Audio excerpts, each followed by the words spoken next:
What's going on, everyone? Welcome back to T3T. My name is Dalibor, and this is Tech Tuesday. I said it was happening. We're going to do it. Going forward, Tuesdays are going to be Tech Tuesdays. And today, we're going to take a little bit of a different look at 3 pairs of true wireless earbuds. I'm not doing the intro, and we'll talk about that another day, so we're just going to jump right into it. Today we are talking about 3 different pairs. We're talking about the Gabba Goods TrueBuds. We are talking about the Geekee G350 and the Veatool. I always forget the model because for whatever reason it's the one that doesn't have anything on it, but it's the Veatool this. And I'm going to be taking a look at them from a strict production standpoint. From a workout standpoint, I don't think you should wear anything that has exposed connections to the gym.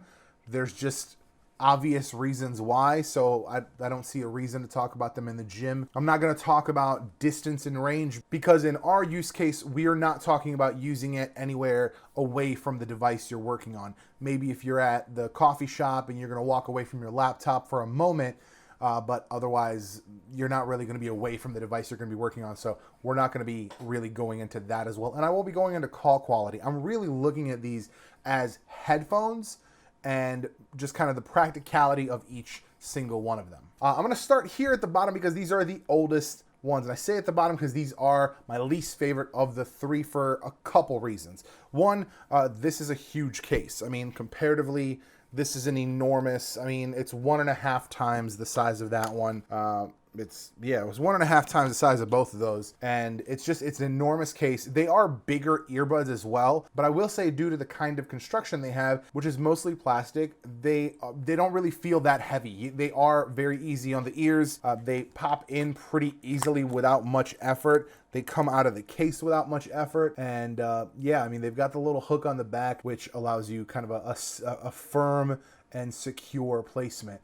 Once they're in and you kind of angle the little hook into the little corner where it needs to go, they are kind of facing down, and I think that's the intended use just for the sake of the microphone. Strictly as far as comfort for long-term use, I think they're pretty solid overall. Like I said, they're not too heavy. For our use case, we are not going to be using the controls very often, maybe play and pause. Other than that, you're not going to be changing the volume very often. If you are, you can change it on the device you're working on. So for me, the primary things I'm going to be talking about are comfort, practicality, and sound quality.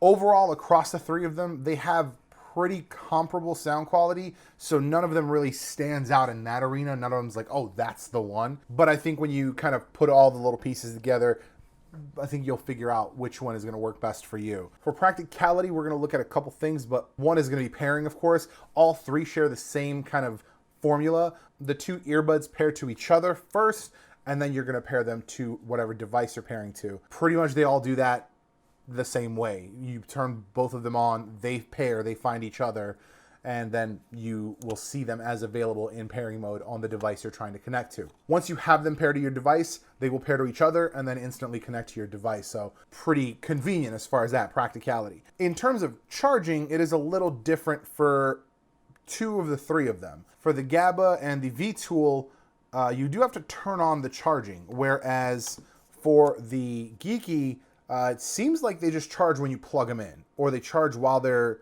I don't know, it's hard because I don't know how you would charge them without, there's no button on here. There's no way to turn on the charging from the case. I'm confident there's a battery in here. I guess it's possible that it's just a pass-through case.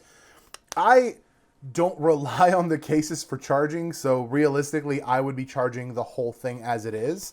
Does the bottom say? Yeah, no, it says battery power 1.85 watt hours. So yeah, it must charge as soon as you plug them in. There's no button or anything. Whereas on the Veatool and the TrueBuds, there is an actual button inside, and that's, you press the button and then you close them, which kind of puts them on. It's very interesting. The other 2 connect magnetically, and that's how they're pushed onto the connection. Whereas this is just a pressure thing, like you close the lid and it pushes the earbuds onto the connection so that they have the connection for charging. It's very interesting. It's not better or worse in either way. Honestly, they all have pretty solid battery life, and they all have been charging without problem from the cases. So as far as the practicality of that, it's no different than the other 2. The other 2 are just a little fancier because they have the magnets. So I've had these probably about 3 years, or 2 or 3 years. For Prime Day, I bought the Geekees, and then the Veatools I was actually reached out to to they get a refund thing, like where you buy them and you get a refund and put a review on Amazon, which whatever, I don't care. I actually still really enjoy these. The really cool thing about them is the fact that you get a percentage, a battery percentage when they're in the case. That's just convenient, right? Like that's a convenience thing. Now with the Gabba goods, the construction does limit somewhat the usability of it. The USB port on the back is recessed, not heavily, but enough where I feel like certain chargers might not connect properly. Whereas the other two, I mean, it is basically right up to the body. The Geekee is a little bit more recessed. The Veatool is right at the edge. Nowhere near as recessed as the Gabba goods one.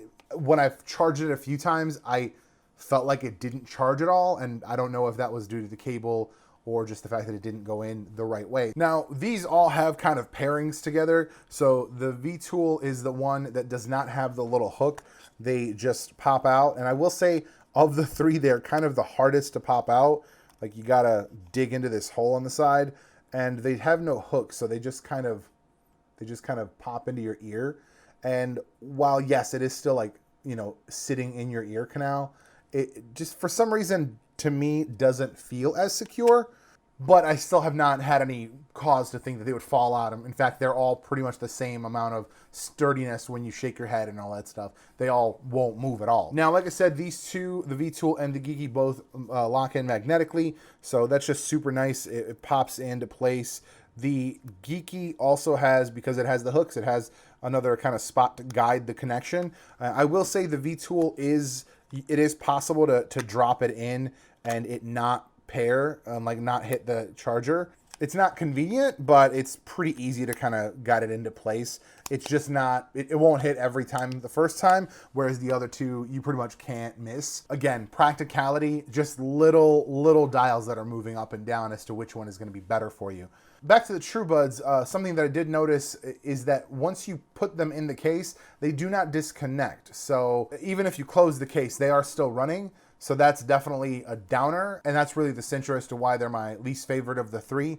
But at the same time, I will say that if you pop in the Veatool and it, see, like I had to guide it in, and it pulls up the battery percentage, that will stay there until you push the button to turn it off.